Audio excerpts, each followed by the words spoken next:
சின்ன மூடி உள்ள விட்டு போடுவோம்.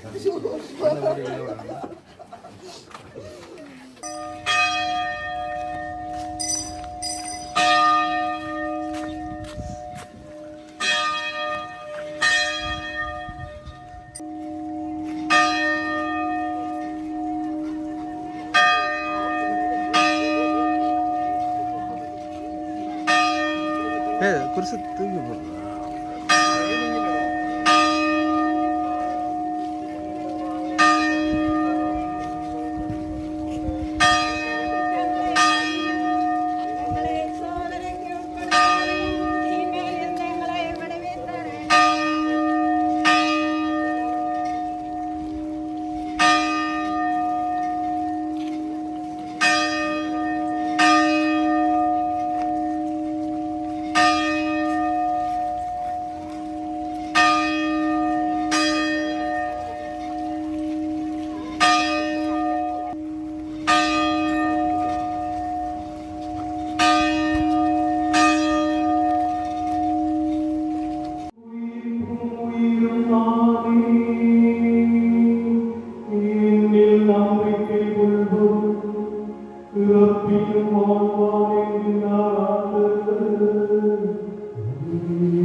கோதுமை மணி மண்ணில் விழுந்து மடியாவிட்டால் அது அப்படியே இருக்கும்.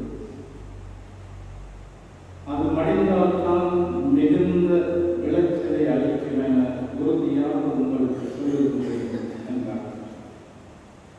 தமக்கென்றே வாழ்வோர் தம் வாழ்வை இழந்து விடுவர். இவ்வுலகில் தம் வாழ்வை பொருட்டாக கருதாதோர் நிலைப்பாடுக்கு தம்மை புதியவராகுவர். எனக்கு தொண்டு செய்வோர் என்னை பின்பற்றட்டும். நான் இருக்கும் இடத்தில் என் தொண்டர்கள் இருக்கிறார். எனக்கு தொண்டு செய்வோருக்கு தந்தை மதிப்பளிப்பார் என்றார். இது கிறிஸ்துவின் நற்செய்தி.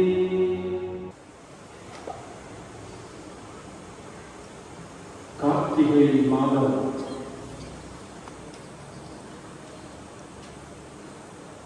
இறந்தவர்களை நாம் நினைக்கின்ற மாதம்.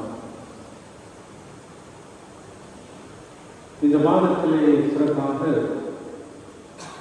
நம்மை விட்டு பிரிந்தவர்களை, யாருமே இணையாத ஆண் மக்களை நாம் நினைவு கூர்ந்து மன்றாடுகின்ற மாதம் இம்மாதம்.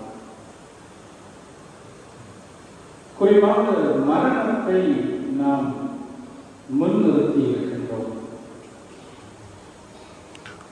மரணத்தை பற்றி பல இழப்பின் வலிகளை தாங்கியவர்கள், மரணத்தின் ஞானத்தை புரிந்து கொண்டவர்கள் பலவாறு மரணத்தை பற்றி அவர்கள் பேசியிருக்கிறார்கள். ஒரு தாயின் இழப்பு என்பது உண்மையில் யாராலும் ஈடு செய்ய முடியாது என்பதை நாம் எல்லோரும் அறிவோம். தமிழ் இலக்கியத்திலேயே இப்படி கூறப்படுகின்றது: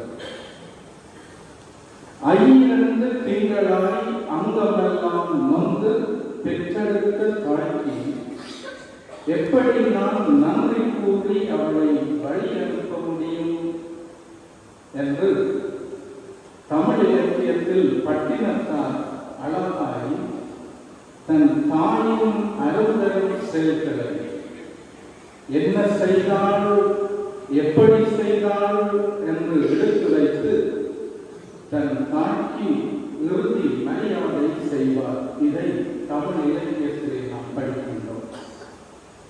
பிரியமானவர்களே, நாங்கள் வாழ பிறந்திருக்கின்றோம். இந்த உலகத்திலே வாழ வேண்டும் என்பது நம்முடைய விருப்பம்.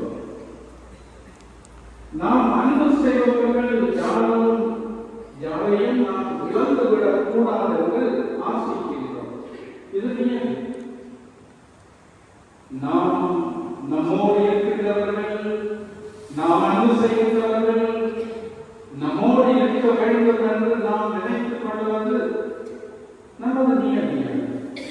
ஆயினும் இந்த உலக வாழ்வை கடந்து கடவுளின் அன்பில் அவரது பேரொழியில் சங்கமமாவதுதான் இந்த வாழ்வின் யதார்த்தம் என்பதும் நமக்கு தெரியாத விடயம் அல்ல. பிரியமானவர்களே, அந்த வகையில் சிவமாலை குட்டி என்று நாங்கள் அன்பாக அழைக்கின்ற ஆண்டனி சிவமாலை தாய்க்கு நாங்கள் என்று பெரியாரை கொடுக்கின்றோம். கடவுள் கொடுத்த நீண்ட ஆயுள் 80 ஆண்டுகள். மாமி பார்த்தால் யாரும் 80 வயதில் யாருமே சொல்ல மாட்டாங்க. 80 ஆண்டுகள் 3 நாடுகளை தரமாக்கி கொண்டவர். இந்த 80 ஆண்டுகளிலே 39 ஆண்டுகள் முதல் வங்காளியிலே இருந்து இந்த மண்ணிலே வாழ்ந்து 11 ஆண்டுகள் மாலைத்தீவிலும் 25 ஆண்டுகள் தமிழ்நாட்டில் நாகர்கோவிலிலும் கடைசியாக இந்த இறுதி 5 ஆண்டுகள் மீளவும் தன்னுடைய சொந்த மண்ணிலே வாழ வேண்டும் என்று இங்கு வந்து தற்போது இறைவரம் கிடைத்திருக்கிறார் என் அறிவித்தார். நான் நினைக்கின்றேன், இளம் தலைமுறைக்கு பலருக்கு சிவமாலையை இழப்ப இந்த தாயை பலருக்கு தெரியாது. ஏனென்றால் இங்கு வாழ்வதற்கு கடைசியாக விருப்பம் கொண்டு வந்தும் ஒரு சில ஆண்டுகள் வெளியில் வர முடியவில்லை. உண்மை. வங்காளையின் புகழ் பூத்த சவேரியான் விதானியாரின் அருமை மூத்த மகள் அவர். எங்கள் நாட்டிலே இருக்கிற மாமா அந்தோனிக்கு ஓய்வு பெற்ற ராணுவ அதிகாரியின் அன்பு மனைவி ராஜா, ராஜவதி, வெட்சி, இலாமி ஆகியோரின் அன்பு தாய். இவருடைய சகோதர சகோதரிகள் வங்காளியிலும் அமெரிக்காவிலும் உள்ளனர்.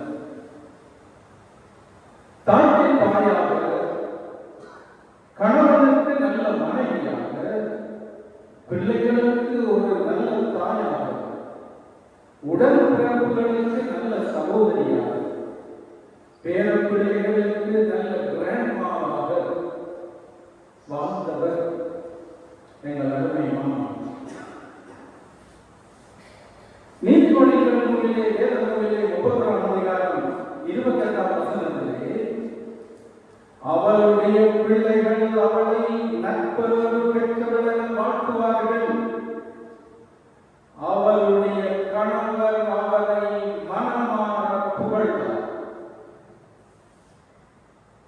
பிரியமானவர்களே, எங்கள் அந்த செருக்குள்ள தெரியும், எங்களுடைய மாமி, எங்களுடைய சூசையப்பு பெற்றப்பா, பௌலி பெற்றாச்சி, ஞானம்மா, பேப்டிஸ்ட், சேவம் மாமா, மாமி குடும்பம், எங்களுடைய மரியாதரசன் மாமா குடும்பம், அந்தோரி மாமா குடும்பம், நாங்கள் எல்லாம் அந்த இடத்துல இருக்கின்ற பொழுது, எங்களுக்கு ஒரு கொண்டாட்டம் இருக்கின்ற பொழுது, சேருகின்ற பொழுது, எங்களிடையே இருக்கின்ற கலகலப்பு, உற்சாகம், மகிழ்ச்சி, சந்தோஷம், அப்பொழுதெல்லாம்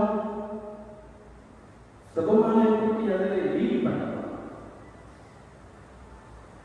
அவர் ஒரு நல்ல தாயாக இருப்பார். பிரியமானவர்களே, நீதிமொழிகள் நூல் 31ஆம் அதிகாரம் 25ஆம் வசனத்திலே, அவள் ஆற்றலையும் பெருமையையும் அணிகலனாய் பூண்டவள். அவள் நடந்தபடி அவருடைய தோற்றம் கௌரவமாக பெருமையாக வாழ்ந்தவள். இந்த மண்ணிலேயும் அவள் வாழ்ந்த நாடுகளிலே ஆற்றலை மிக்கவள். தையல் அவளுடைய அழகு கலை. இந்தியாவிலும் தையலை கைவிடவில்லை. ஏன்? 1967களிலே 65க்கு பின்பு வங்காளையில் இருந்து ஹாஸ்டல்களிலே, பள்ளிக்கூடங்களிலே படித்த பிள்ளைகள் அப்பொழுதே நாகரீகமான ஆடை அணிந்தார்களாம். அப்பொழுதெல்லாம் ஃபேஷனான உடுப்பு தைத்தார்கள் என்றால் யாரிடம் தைத்துக் கொண்டார்கள் என்றால் சுபமானை கூட்டி அவர் அந்த நேரத்திலேயே ஃபேஷனான ட்ரெஸ் தைத்து கொடுத்திருக்கிறார். பிள்ளைகள் ஹாஸ்டலிலே படிக்கிறார்கள். அவங்க இருக்கிறார்கள். இப்பொழுது அவர்கள் எல்லாம் கூட்டப்பள்ளியில் கட்டார்கள். அந்த நேரத்தில் தையல் கலை, அழகு கலையின் மூலம் அவள் தன்னுடைய ஆற்றலை அலங்கரிக்கிறாள். ஒரு நிர்வாகி. எங்கள் வங்காளில உறவுகளுக்கு தெரியும், கொண்டாட்டங்கள் வந்தால் மாமியார் சாப்பாட்டு அவர் டிபார்ட்மெண்ட்ல போட்டு அமைப்பார். அவருக்கு தெரியும், கொடுத்தா மேனேஜ் பண்ணலாம். அவருக்கு கொடுத்தா தெரியும் நல்ல சாப்பாடு, யாருக்கு என்ன கொடுக்கணும், எப்படி கொடுக்கணும். கிச்சன் டிபார்ட்மெண்ட் அவர் இருந்தாலும் அவரோட மேனேஜ்மெண்ட் ஆகலாம். அவர் ஒரு சிறந்த நிர்வாகி. நீதிமொழிகள் 31ஆம் அதிகாரம் 22ஆம் வசனத்திலே, அவள் போர்வையை நெய்வாள், பட்டாடைகளை நெய்து கொள்வாள், இல்லத்தின் கருவங்களிலே அவள் கருத்தாக இருப்பாள். அவர் ஒரு பெரிய கவலை கடைசி நேரத்தில் வந்த நேரத்தில் தன்னால் எழுந்து மாமாவுக்கு உதவி செய்யவில்லை. அது ஒரு பெரிய கவலையாக தான் நடந்தது. பிள்ளைகளை அவள் வாழ்த்தியிருக்கிறாள். நீதிமொழிகள் 31ஆம் அதிகாரம் 24ஆம் வசனத்திலே, அவள் பேசும்போது ஞானத்தோடு பேசுவாள், அன்போடு அறிவுரை கூறுவாள். Smart personality. பலருக்கு அவர் அறிவுரை சொல்லியிருக்கிறார். தாசா, தம்பி, அவள் பயன்படுத்துகிற வார்த்தைகள் அரவணைக்கக்கூடியவள். ஆனால் பிள்ளைகளை சுட்டி காட்டக்கூடியவள். தகவல் சொல்லுவார், சும்மா வாய்ப்பு இருக்க மாட்டார். பிள்ளை என்றால் பிள்ளை உடனே நடக்கும். பிள்ளை என்று சொல்லக்கூடியவள். நீதிமொழிகள் 31ஆம் அதிகாரம் 20ஆம் வசனத்தில் எளியவர்களுக்கு உதவி செய்ய தன் கையை நீட்டுவாள், வறியவர்களுக்கு வழிகாட்ட உணவளிப்பார். பிறருக்கு உதவி செய்வதிலே பலருக்கு தெரியாத அவர் செய்த உதவி, மற்றவர்களுக்கு தெரியாமல் கொடுப்பதில், கரிசனை காட்டுவதிலே அவள் முன்னின்றாள். 27ஆம் வசனம் 30ஆம் அதிகாரம், தனது இல்லத்தின் அலுவல்களில் கண்ணும் கருத்துமாக இருப்பாள், பிள்ளைகளை ஆளாக்கி. இன்றைக்கு பிள்ளைகள் கனடா, இந்தியா, மாலத்தீவு என்று 4 பேர் வெவ்வேறு நாடுகளிலே இருந்து அவர்கள் பிள்ளைகளை பெற்றெடுத்து அவர்களை ஆளாக்கி அவர்கள் நல்ல நிலையிலே இருக்க வேண்டும் என்று கனவு கண்டவள் பிள்ளைகள் பேர பிள்ளைகளுடைய முன்னேற்றத்திற்கு வழிவகுத்தார். பிரியமானவர்களே, எங்கள் வாழ்வை இயக்கும் சக்தி அன்பு. அதை நாங்கள் பலவாறு வெளிப்படுத்தலாம். சிலர் துடிப்போடு வெளிப்படுத்துவார்கள், சிலர் கலகலப்போடு வெளிப்படுத்துவார்கள். தனது உள்ளத்தில் உள்ள அன்பை, நம்பிக்கையை, வாழ்வை ஆண்டவர் கொடுத்த கொடைகளை ஒரு மனைவியாக, ஒரு அன்னையாக, ஒரு சகோதரியாக, ஒரு உறவாக இருந்து அவள் 80 ஆண்டுகள் கடவுள் கொடுத்த இந்த வாழ்வை அவள் நிறைவாக வாழ்ந்து இன்று ஆண்டவருடைய இல்லத்திற்கு செல்லுகிறார். ஆண்டவர் கருணை மிக்கவர். அவருடைய தீர்ப்பிடுகின்ற பொழுது அந்த கருணை இவரை சூழ்ந்து கொள்ள வேண்டும். பிரியமானவர்களை, நாம் இந்த ஜூபிலி ஆண்டின் பிற்பகுதிக்கு வந்திருக்கின்றோம். கிறிஸ்து மனித அவதாரத்தின் இந்த ஜூபிலி ஆண்டை வருகிற தை மாதம் மூவரசர்கள் திருவிழாவோடு நாம் நிறைவு செய்கின்ற பொழுது இந்த ஜூபிலி ஆண்டிலே எதிர்நோக்கை பற்றி திருவை நமக்கு சொல்லி தந்தது. கொரிந்தியர்களுடைய 1வது கடிதம் 15ஆம் அதிகாரம் 19ஆம் வசனத்திலே, எமது எதிர்நோக்கு இந்த உலகத்திற்கு மட்டுமல்ல, மறு உலகத்திற்கும் உரியது. நாம் இந்த உலகத்திலே செய்கிற காரியங்கள், நல்ல காரியங்கள் எல்லாம் மறு உலகத்திற்கு எதிர்நோக்கில் திருப்பயணிகளாக நாங்கள் இருந்து அந்த உலகத்திற்கு நாம் இங்கே சம்பாதிக்கின்றோம். இறை திட்டத்திற்கு தன்னை அர்ப்பணித்து நம்பிக்கை வாழ்விலே வாழ்ந்து இறைவனோடு சங்கமமாக இந்த தாயை ஆண்டவருக்கு ஒப்படைப்போம். ஆண்டவர் தம்முடைய அமைதியோடு இவரை ஏற்று தம்முடைய அன்பினாலும் இரக்கத்தினாலும் நிறை வாழ்வு அளிப்பாராக. ஆமென்.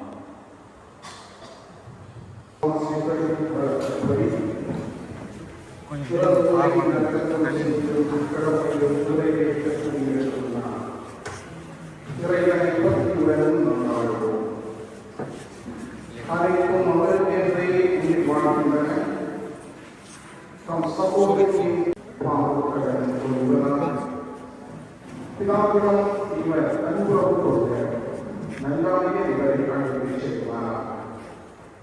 இவர் நித்திய மன்னரை பெருமானது முடிவற்ற இன்பமும் புனிதரின் தோழமையும் பெற்று வாழ்வார்.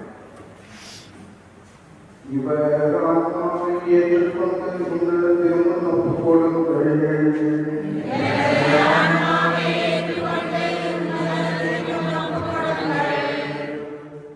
இறைவனின் புனிதரை துணைக்கின்றவர்களையும் தேவரின் தூதரை எதிர்கொண்டு வருவேன்.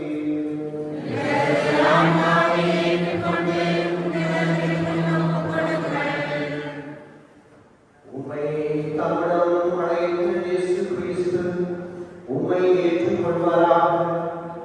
தூதர் உம்மை ஆபிரகாமின் வழியில் கொண்டு சேர்ப்பாராக.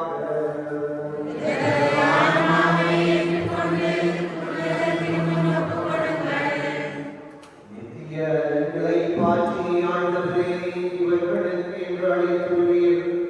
முடிவில்லா ஒளி இவர்கள் மேல் ஒளிர்க.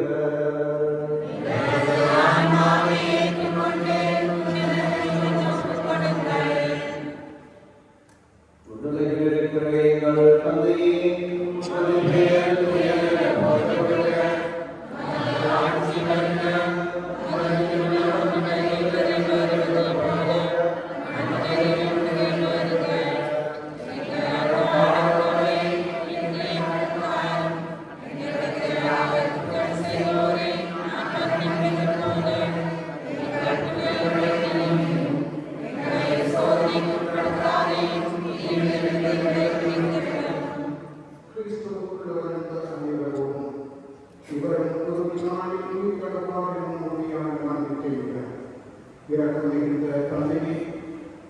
கைகளில் என் சகோதரியின் ஆன்மாவை ஒப்படைக்கின்றோம். உமது நன்மைக்கிறோம். கிறிஸ்துவுக்குள் துணிகிறவர்களும் மற்றால் இவர் உள்ள கூட்டம் எங்களுக்கு தெளிவாக விளங்கும்படியாக நீர் இவரக வாழ்வில் இவர்கள் நன்மைகளை புரிந்துள்ளி இவற்றையெல்லாம் உமக்கு நன்றி கூறுகின்றோம். எனவே ஆண்டவரே, எங்கள் மன்றாட்டுக்கு தயாராக செலுத்தானது அடியானால் இவருக்கு பேரின் ஊட்டிகளை திறந்திருக்கிறோம். மேலும் இருக்கும் நாங்கள் அனைவரும் கிறிஸ்துவை சந்தித்து உம்மோடும் என் சகோதரியோடும் என் நாடும் கொண்டு சேர்ந்திருக்கும் மட்டும் விசுவாசம் உலக சொற்களால் ஒருவரை ஒருவர் ஏற்றுக்கொள்ளச் செய்திருக்கும் என் நாடுகளாய் கிறிஸ்துவை மன்றாடுகின்றோம்.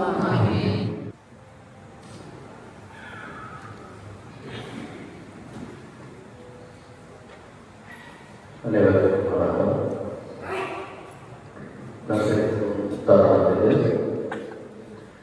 எனது தாயாரை இம்மாட்டில் 80 வருடங்கள் வளர்த்த எல்லாம் எனது நன்றியை முதலில் தெரிவித்துக் கொள்கின்றேன். இலக்கம் திருப்பதி நிறைவேற்ற அனுமதி வழங்கி திருப்பதியை ஒப்புக் கொடுத்த பரப்பல் இவன் அடையலாகும் மறைமுறை வழங்கிய அருட்பணி வீட்டு சுசேரிகளாகும் இன்றைய இலக்க திருப்பதியில் கலந்து கொண்ட அருட்பணியாளர்கள் அனைவருக்கும் முதல் நன்றியை தெரிவித்துக் கொள்கின்றேன். எமது தாயார் இலக்க திருப்பதி சிறப்பாக நிறைவேற்ற உதவிய ஆலய தன்னார்வ தொண்டர்களுக்கும் எமது நன்றிகளை தெரிவித்துக் கொள்கின்றோம். பாடகர் குழுவினர், விட பரிசாளர்கள், திருமண காப்பாளர்கள் அனைவருக்கும் நிறைய நன்றி தெரிவித்துக் கொள்கின்றோம். எமது தாயார் சிறப்பு செய்தியை கேட்டு எனது இல்லமானது எமக்கு அனுதாபங்களை வழங்கிய மனா விலாசா அருள் சகோதரர்கள், ஹாஸ்டல் மாணவர்கள், சிறுவாஸ் அவர்களுக்கு நன்றி தெரிவித்துக் கொள்கின்றோம்.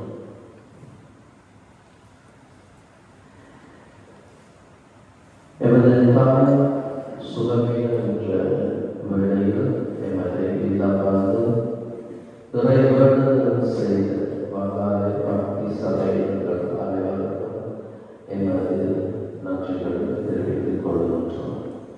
எமது தாயார் சுயமுற்று வைத்தியசாலை இருந்த வேளையில் அவர்களுக்கு உதவி வைத்தியர்கள், ஆசிரியர்கள், சுகாதார ஊழியர்கள் அனைவருக்கும் இந்த நேரத்தில் நன்றி தெரிவித்துக் கொள்கின்றோம். எமது இல்லமானது எமது துயரத்தில் கலந்து கொண்ட அரசு சார்பற்ற தலைவர்கள், திணைக்கள அதிகாரிகள், ஓய்வு நிலை அரசு திருப்பல தலைவர்கள், அதிகாரிகள் அனைவருக்கும் எமது நன்றிகளை தெரிவித்துக் கொள்கின்றோம். மேலும் வெளிநாடுகளிலிருந்து எங்களுக்கு அனுதாபங்கள் தொலைபேசி மூலமாக குறு செய்திகள் மூலமாக நம்மளுடைய அனைவருக்கும் இந்த நேரத்திலே அவர்களை கூட்டு நன்றி தெரிவித்துக் கொள்கின்றோம். இந்த நிகழ்வு சிறந்த முறையில் நடைபெற உதவிய வங்காள பங்கு மக்களுக்கும் அயல் கிராம மக்களுக்கும் எமது நன்றிகளை தெரிவித்துக் கொள்கின்றோம். இறுதி இரண்டாம் வழிபாட்டை எமது இல்லத்திலே நடத்திய சகோதரி மாரிசுவாஸ் குழுவினருக்கும் விசேஷமாக நன்றியை தெரிவித்தேன். இந்த நிகழ்வின் இறுதியில் வழங்கப்படும் ஸ்துதியைக்காக சந்திப்பில் கலந்து கொள்ளுமாறு அனைவரை அன்புடன் அழைத்து சென்றோம்.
கண்டடைய பாவி மேல் நோக்கம் வையும்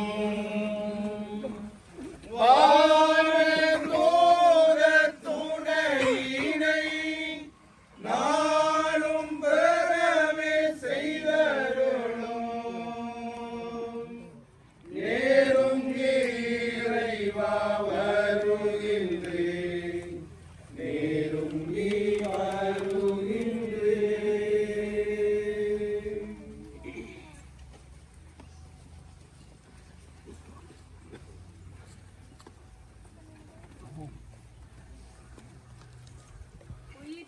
உயிரும் நானே என்னில் விசுவாசம் கொள்பவன் உறப்பினும் வாழ்வான் உயிர் வாழ்க்கையில் என்னில் விசுவாசம் கொள்ளும் எவனும் ஒருபோதும் சாகான் என்று உரைத்த நம் ஆண்டவர் இயேசு கிறிஸ்துவிடம் நம் தாய்க்காக மன்றாடுவோம்.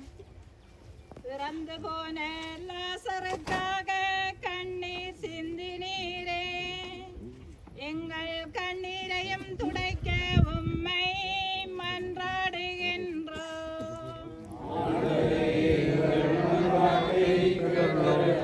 இறந்தோர் உயிர் பெற்றெழச் செய்தீரே, எங்கள் தாயையும் நித்திய வாழ்வளிக்க உம்மை மன்றாடுகின்றோம். எங்கள் மன்றாட்டை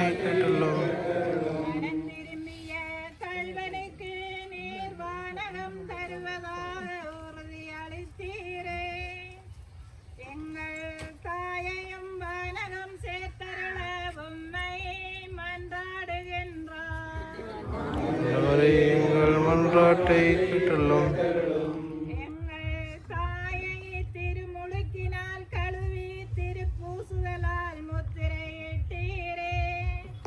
இவரை வானகம் சேர்த்தருள உம்மை மன்றாடுகின்றோம். ஆண்டவரே எங்கள் மன்றாட்டை கேட்டலும் எம் தாய்க்கு உம் திரு உடலையும் திரு ரத்தத்தையும் திருவிருந்தாக அளித்தீரே. வானரசின் விருந்திலும் இவரை அமரச் செய்தருள உம்மை மன்றாடுகின்றோம்.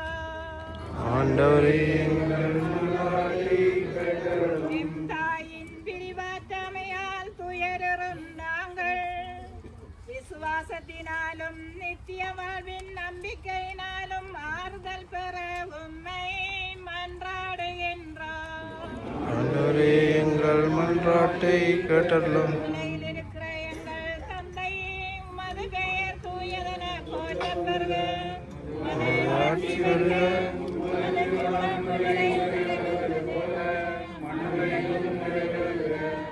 எங்கள் அன்றாட உணவை இன்று எங்களுக்கு தாரும். எங்களுக்கு எதிராக குற்றம் செய்வோரை நாங்கள் மன்னிப்பது போல எங்கள் குற்றங்களை மன்னியும்.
Wow.